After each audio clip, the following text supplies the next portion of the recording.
Salam, Jemaat Tuhan GBI Raja 19 Gatot Subroto. Kami percaya menjumpai Bapak Ibu di kediaman masing-masing dengan penuh sukacita, dengan kekuatan daripada Tuhan, dengan semangat dan kesehatan yang berlimpah.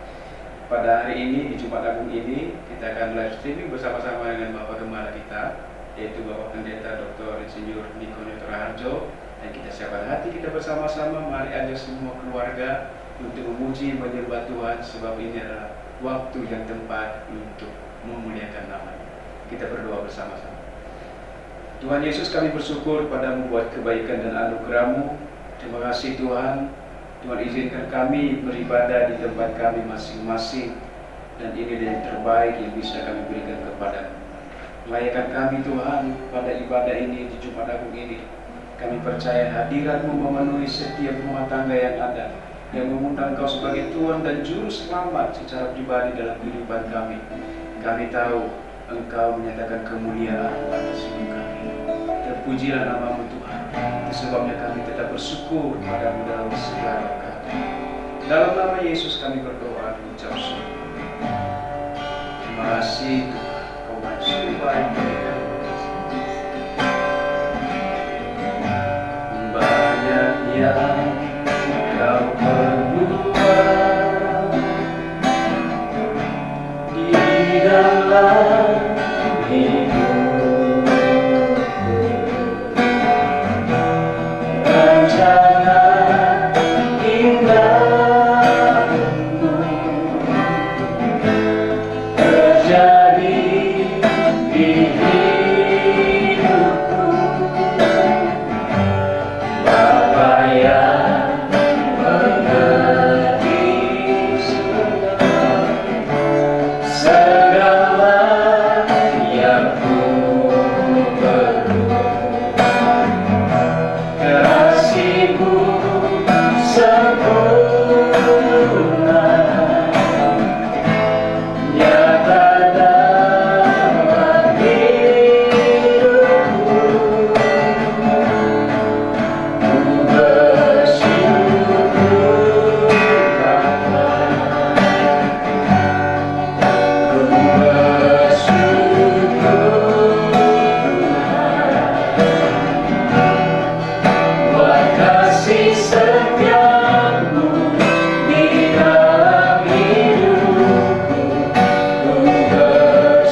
sebentar kami akan mau mendengarkan renungan firman Tuhan arahan dari Gembala Pembina kami. Dalam nama Yesus kami berdoa.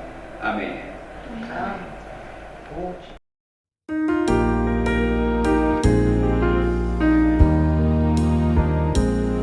Kasih Allahku sungguh telah terbukti ketika Dia serahkan anaknya.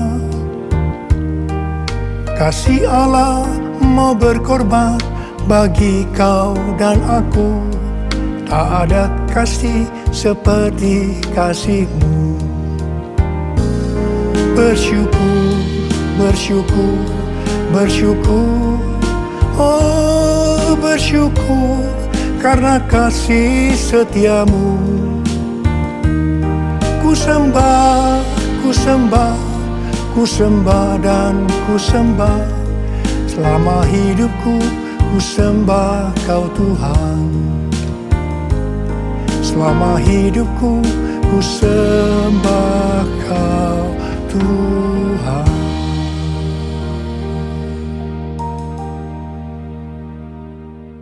Hari ini adalah Jumat Agung, di mana kita memperingati kematian Tuhan Yesus. Kita akan merenungkan kembali kasih Tuhan Yesus yang luar biasa yang diberikan kepada kita semua. Saya mau mengatakan sesuatu kepada saudara, bahwa apapun yang kita alami hari-hari ini dalam pandemi COVID-19 dan krisis ekonomi, kita harus tahu bahwa Tuhan Yesus sangat-sangat mengasihi kita semua.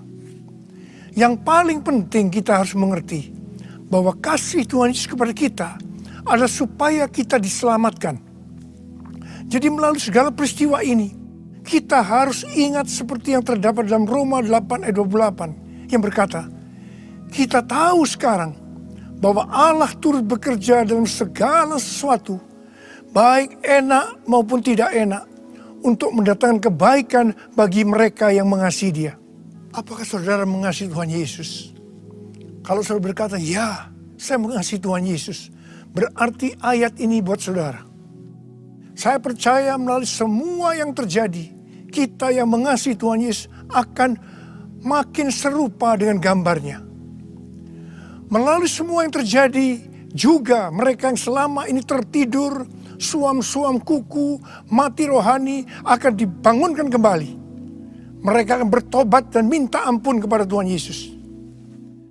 Tuhan Yesus mengingatkan kita agar kita tidak hidup dalam ketakutan, kekhawatiran, kepanikan yang terus-menerus. Ingat bahwa hidup mati kita di tangan Tuhan. Sekali lagi, bahwa hidup mati kita di tangan Tuhan. Bukan di tangan COVID-19. Bukan di tangan krisis ekonomi. Hari-hari ini lebih banyak orang-orang yang takut kepada hal-hal yang lain ketimbang takut kepada COVID-19 itu sendiri. Hal inilah yang dikehendaki oleh iblis. Kalau hal ini berlarut-larut, maka akan lebih banyak orang yang meninggal karena ketakutan ketimbang meninggal karena COVID-19 itu sendiri. Karena itu kita harus mengingat firman Tuhan yang berkata, dalam tinggal tenang dan percaya terletak kekuatanmu. Alkitab berkata, Yesus mati karena dosa-dosa kita. Dia dikuburkan, tapi pada hari yang ketiga dia dibangkitkan. Alkitab berkata, semua orang telah berbuat dosa dan telah kehilangan kemuliaan Allah. Upah dosa ialah maut, mati kekal selama-lamanya, tempatnya di neraka. Neraka adalah tempat yang sangat mengerikan. Jangan sampai masuk neraka. Karena itu Tuhan Yesus datang ke dalam dunia ini untuk menyelamatkan kita semua. Bagaimana cara Tuhan Yesus menyelamatkan kita? Alkitab berkata, Tuhan Yesus yang tidak mengenal dosa, dijadikan dosa oleh karena kita. Supaya di dalam Dia, yaitu mereka yang percaya kepada Tuhan Yesus, dibenarkan oleh Allah. Apa arti daripada ayat ini? Tadi dikatakan, semua orang telah berbuat dosa dan telah kehilangan kemuliaan Allah. Upah dosa ialah maut, mati. Jadi Tuhan Yesus harus mati menggantikan saudara dan saya. Kalau kita melihat cara mati Tuhan Yesus, saya katakan itu sangat-sangat tidak manusiawi. Alkitab menuliskan ada 10 tahap penderitaan Tuhan Yesus. Dari Taman Getsemani sampai Golgota. Sangat mengerikan. Tahap yang pertama, ketika berada di Taman Getsemani, Tuhan Yesus berdoa kepada Bapa dalam keadaan ketakutan. Sampai peluhnya seperti tetes-tetes darah yang jatuh ke tanah. Pada saat itu seorang malaikat turun untuk menguatkan Tuhan Yesus. Tuhan Yesus berdoa kepada Bapa, "Ya Bapakku, jikalau sekiranya mungkin, biarlah cawan ini lalu daripadaku. Tetapi jangan seperti yang ku kehendaki, melainkan seperti yang kau kehendaki." Di sini Tuhan Yesus mengajar kepada kita bahwa di dalam doa kita boleh menawar, tetapi jangan memaksakan kehendak. Bagi yang sekarang ini dalam keadaan ketakutan, kita harus ingat bahwa Tuhan Yesus pernah mengalami ketakutan untuk menebus dosa kita semua. Karena itu datanglah kepada Tuhan Yesus. Dia pasti mampu dan mau menolong kita semua. Tahap yang kedua, Tuhan Yesus ditangkap. Dia dituduh dengan bermacam-macam tuduhan. Diludahi, mukanya ditinju, dipukul. Tetapi Tuhan Yesus tidak membalas. Di sini Tuhan Yesus mempraktekkan apa yang Dia ajarkan kepada kita. Agar kita mengasihi dan berdoa bagi orang-orang yang membenci kita. Yang mengutuk kita. Yang mencaci maki kita. Tuhan Yesus berkata, jikalau kita hanya mengasihi orang-orang yang mengasihi kita, apa jasa kita? Karena orang-orang berdosa pun juga mengasihi orang-orang yang mengasihi mereka. Tahap yang ketiga, Tuhan Yesus dibelenggu dan diadili. Waktu Tuhan Yesus diadili oleh Pilatus, ternyata tidak didapati kesalahan yang membuat Tuhan Yesus harus dihukum mati. Sementara itu orang-orang Yahudi terus berteriak-teriak supaya Tuhan Yesus dihukum mati. Salibkan dia! Salibkan dia! Akhirnya Pilatus menyerahkan Tuhan Yesus untuk disalibkan. Tahap yang keempat, Tuhan Yesus dicambuk. Proses awal dari penyaliban, jubah Tuhan Yesus dibuka dan dihukum cambuk. Dua legojo bergantian menghunjamkan cambuk ke punggung Tuhan Yesus. Ujung cambuk itu terbuat dari potongan tulang dan potongan besi. Tiap kali cambuk itu dihunjamkan ke punggung Tuhan Yesus, itu menimbulkan luka yang dalam. Tuhan Yesus berteriak-teriak kesakitan. Darah Tuhan Yesus bercucuran. Tuhan Yesus bermandikan darah. Tahap yang kelima, kepala Tuhan Yesus diberi mahkota duri. Duri ditancapkan di kepala Tuhan Yesus dengan cara dipukul. Sakitnya luar biasa. Darah bercucuran. Tahap yang keenam, Tuhan Yesus memikul salib. Dalam kesakitan, berlumuran darah, ditambah semalam Tuhan Yesus tidak tidur. Tuhan Yesus harus memikul salibnya. Tuhan Yesus jatuh bangun karena tidak kuat. Maka Simon dari Kirene disuruh menggantikannya. Tahap yang ketujuh, tangan dan kaki Tuhan Yesus dipaku. Sakitnya luar biasa. Darah bercucuran. Tahap yang ke-8, Tuhan Yesus digantung di atas kayu salib.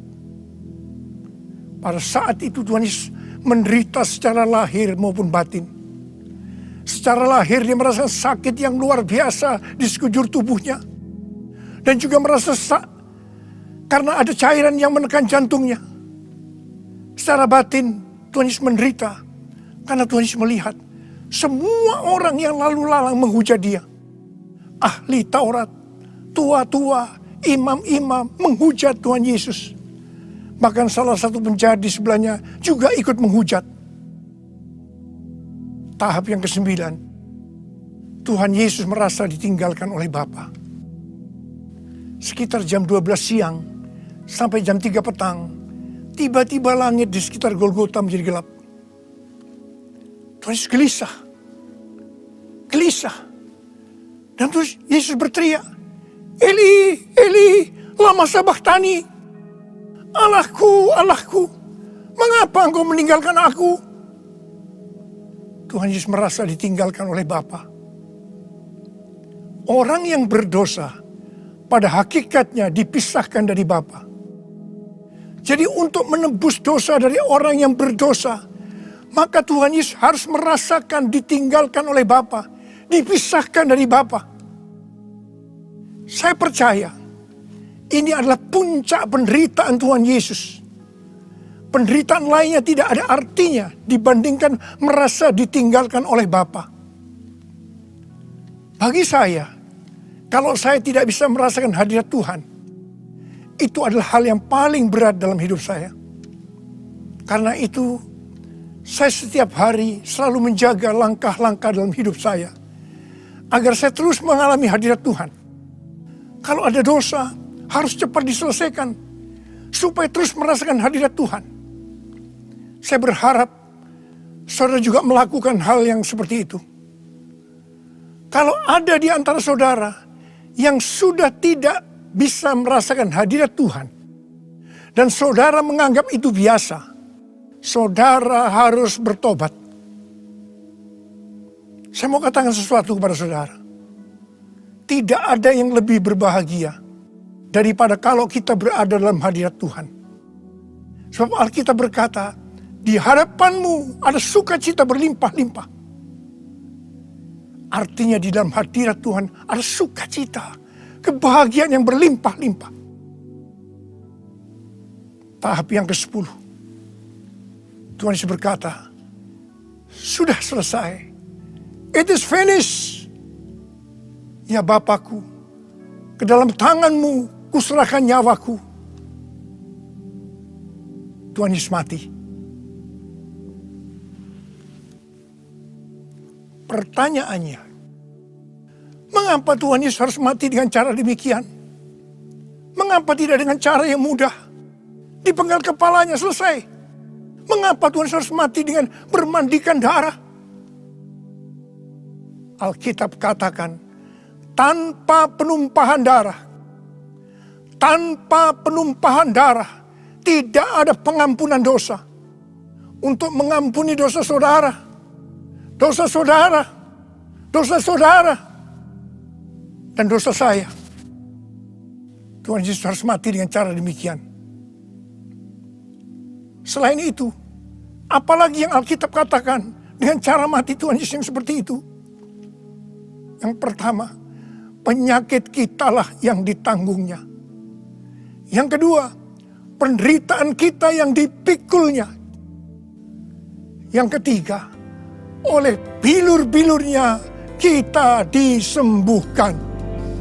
Tak terukur kasih-Mu Yesus, Kau telah mati gantikan diriku.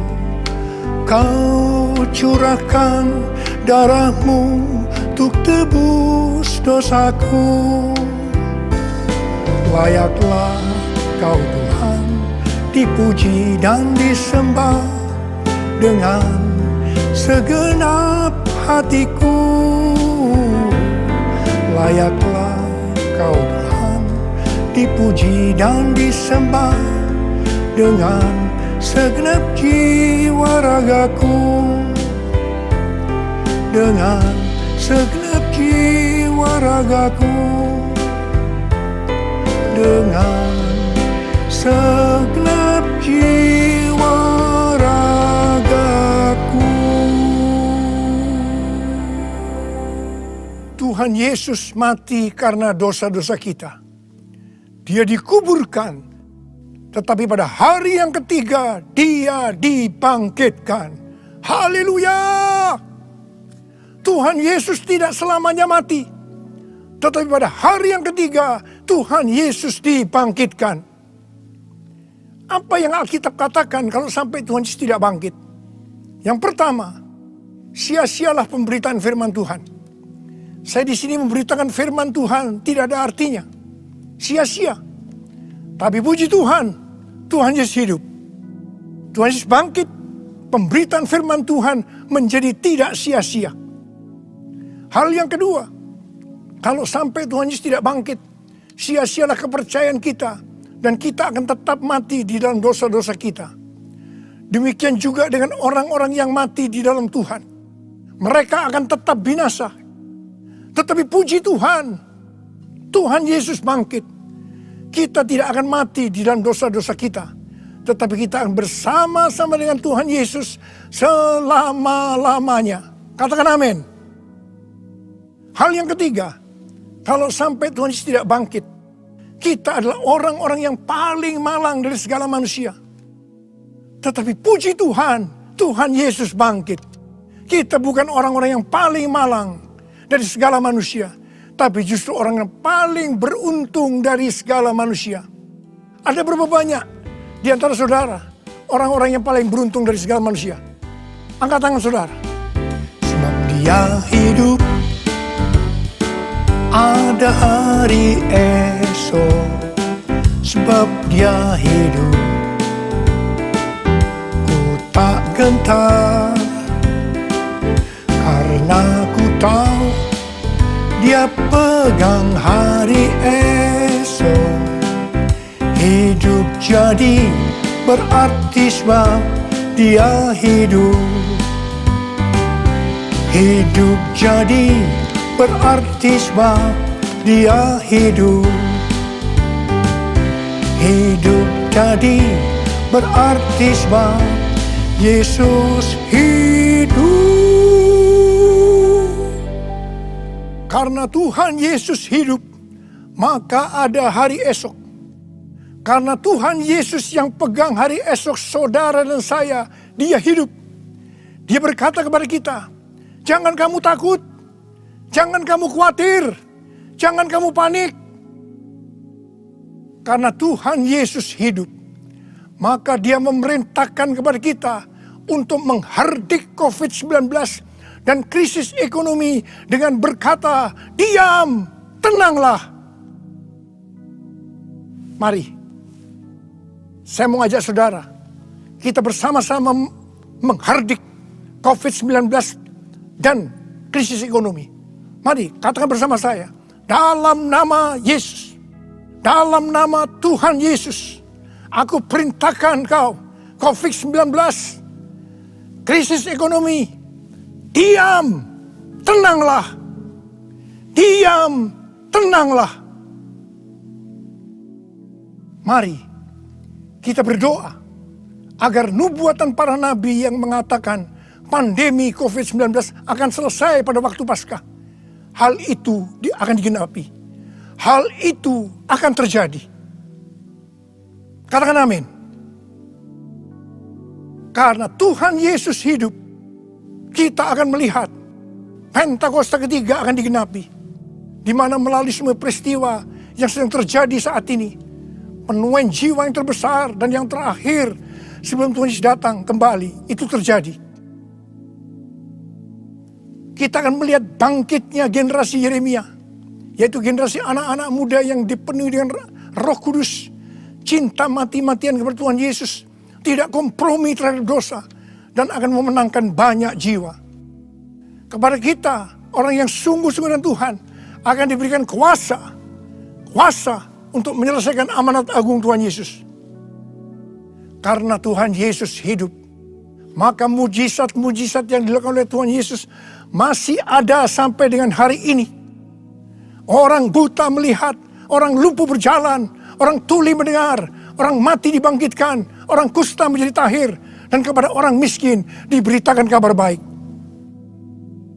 Karena Tuhan Yesus hidup, maka di dalam pandemi COVID-19, Tuhan menyuruh kita memperkatakan Mazmur 91. Mari, saya ajak saudara, mari kita perkatakan bersama-sama.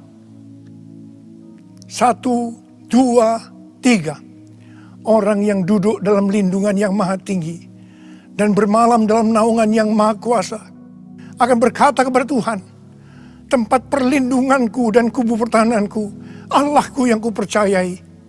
Sungguh Dialah yang akan melepaskan engkau dari jerat penangkap burung, dari penyakit sampar yang busuk, Dengan kepaknya ia akan mendudungi engkau.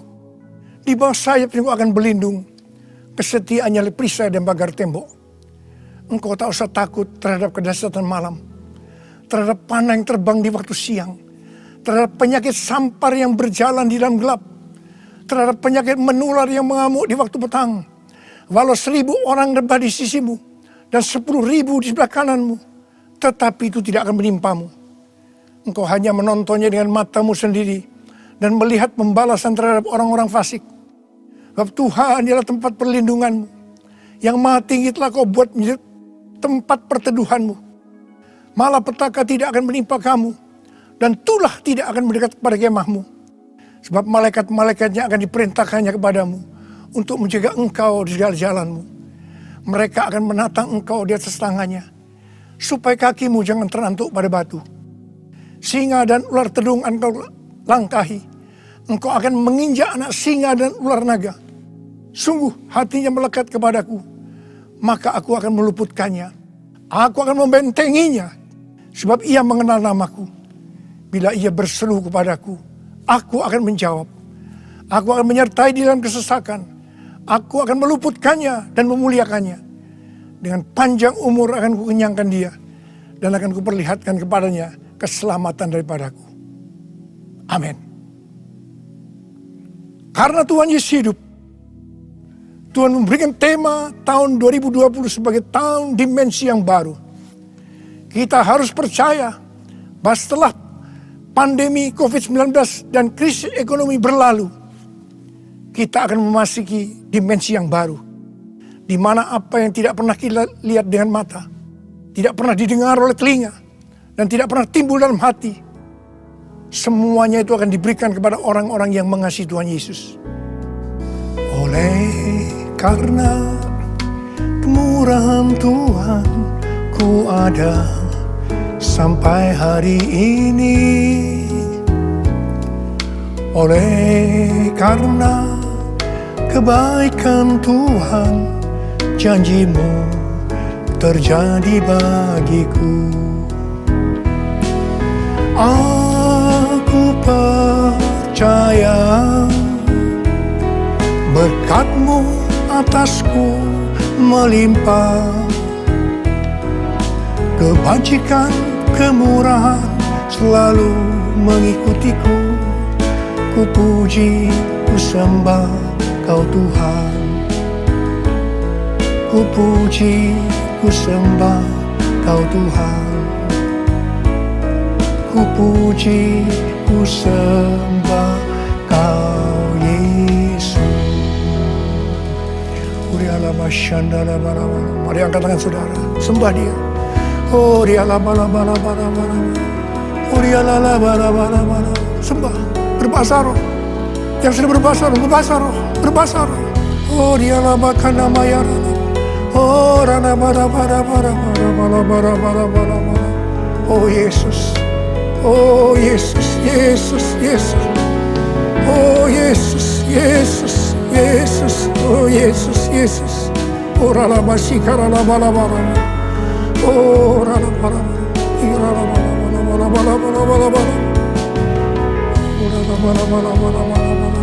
Oh rapakana matakara. Irana bara. Oh rana. Ore di bala. Ore la bala.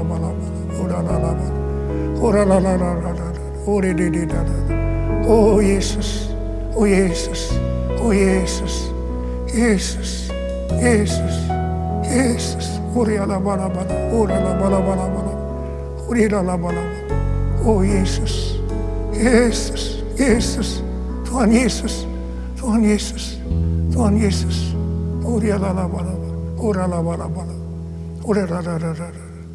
Mari saudara-saudara, kita akan masuk dalam perjamuan kudus. Kita akan mengingat ayat ini. Sebab setiap kali kamu makan roti ini dan minum cawan ini, kamu memberitakan kematian Tuhan sampai Ia datang. Perjamuan kudus adalah perjamuan Tuhan Yesus sendiri.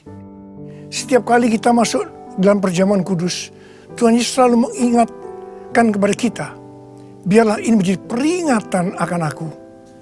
Mari, arahkan hati saudara kepada kebaikan Tuhan. Kita akan mengingat kebaikan Tuhan. Mari tundukkan kepala. Siapakah kami ini ya Tuhan? Sebelum kami mengenal Engkau, kami semua orang berdosa. Upah dosa adalah maut, mati. Tapi Engkau tidak berdosa telah dijadikan dosa oleh karena kami. Engkau harus turun dari surga mulia, mati ganti kami dengan penderitaan yang luar biasa. Sungguh kalau kau pikirkan betapa baiknya Engkau Tuhan, Kau jadikan kami sebagai anak-anak-Mu. Engkau berkati kami, Engkau tuntun kami, Engkau sembuhkan kami. Engkau tegur juga kalau kami salah. Itu Engkau ya Aba, itu Engkau.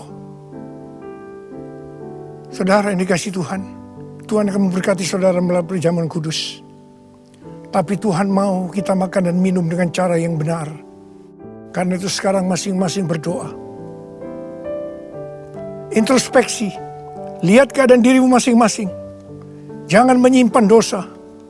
Kalau ada dosa yang sekarang Tuhan ungkapkan kepada saudara, langsung minta ampun.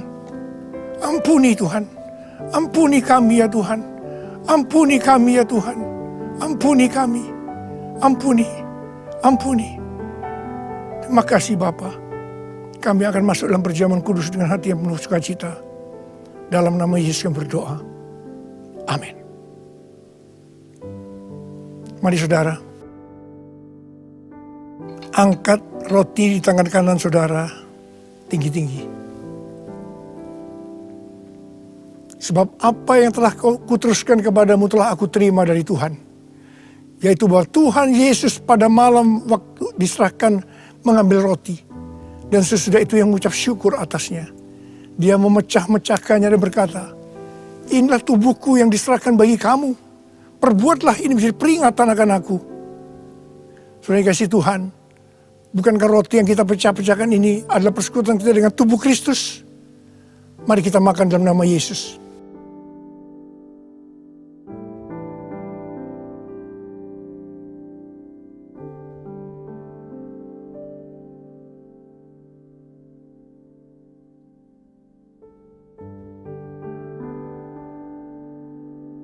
Mari, angkat cawan di tangan kanan kita tinggi-tinggi. Demikian juga yang mengambil cawan sesudah makan lalu berkata, cawan ini adalah perjanjian baru yang dimeteraikan oleh darahku. Perbuatlah ini setiap kali kamu meminumnya menjadi peringatan akan aku. Sudah dikasih Tuhan, bukankah cawan pengucapan syukur yang atasnya kita ucapkan syukur adalah persekutuan kita dengan darah Yesus? Mari kita minum dalam nama Yesus.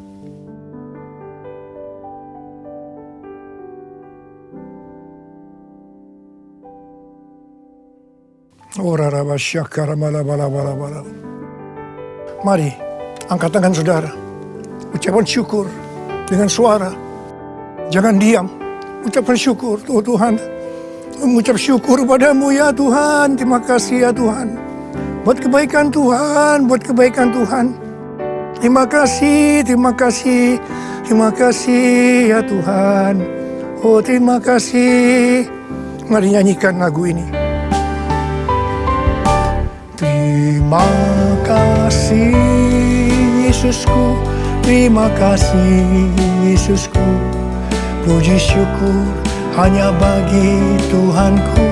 Terima kasih Yesusku, terima kasih Yesusku. Puji syukur hanya bagi Tuhanku. Puji syukur hanya bagi Tuhanku. Puji syukur hanya bagi Tuhanku.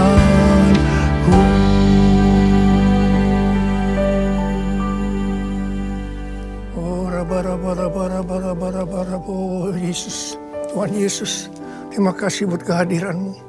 Terima kasih buat berkat-berkat-Mu, kesembuhan, kelepasan, jawaban doa, kekuatan yang baru, pengharapan yang baru. Tuhan, anak-anak-Mu diberkati, dikuatkan pada hari-hari ini Tuhan. Pada waktu pandemi COVID-19, krisis ekonomi, Tuhan berikan kekuatan buat anak-Mu, berkati mereka. Hamba sekarang memintakan kepadamu, mereka mungkin ada yang dalam keadaan ketakutan, kebingungan, tidak tahu apa yang diperbuat. Mereka khawatir dalam nama Yesus. Biarlah damai sejahtera Tuhan turun atasmu saat ini. Ya Tuhan, bagi yang sakit Tuhan, dalam nama Yesus, sembuh dalam nama Yesus. Sembuh dalam nama Yesus. COVID-19 aku perintahkan kau pergi dalam nama Yesus. Dalam nama Yesus. Sembuh dalam nama Yesus. Bapa, berkatilah anak-anakmu yang saat ini mereka berada di rumah-rumah. Hamba-Mu tahu ini semua adalah rencana-Mu untuk kami lebih sungguh-sungguh dengan Tuhan. Kami lebih sungguh-sungguh dengan keluarga ya Tuhan. Terima kasih Bapa, terima kasih. Terima kasih. Semua ini akan selesai. Semua akan selesai. Dan anak-anak-Mu akan meningkat. Iman mereka, kerohanian mereka. Mereka menjadi serupa dengan gambar Tuhan Yesus. Dan mereka semua akan dipakai oleh Tuhan untuk memenangkan banyak jiwa. Kami sedang memasuki Pentakosta yang ketiga ya Tuhan. Berkati anak-anak-Mu semuanya. Berkati anak-anak-Mu. Engkau cukupkan, malah berikan mereka hidup yang berkelimpahan di tengah-tengah resesi ekonomi saat ini. Berkat-Mu melimpah. Terima berkat Tuhan. Terima. Dalam nama Yesus. Mari angkat kedua tangan saudara, terima berkat Tuhan. Kasih karunia yang berlimpah-limpah daripada Allah Bapa di dalam Anak yang tunggal Yesus Kristus. Persekutuan yang manis dengan Roh Kudus menyertai saudara sekalian mulai hari ini sampai Tuhan Yesus datang menjemput kita di awan-awan dan bahkan sampai selama-lamanya. Yang percaya bersama-sama katakan amin. Info kegiatan gereja lainnya sebagai berikut.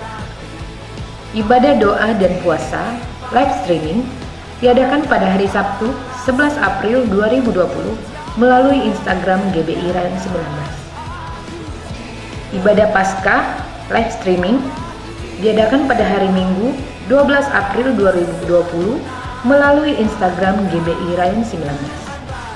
Tata ibadah disediakan bagi jemaat yang tidak bisa mengikuti ibadah secara online.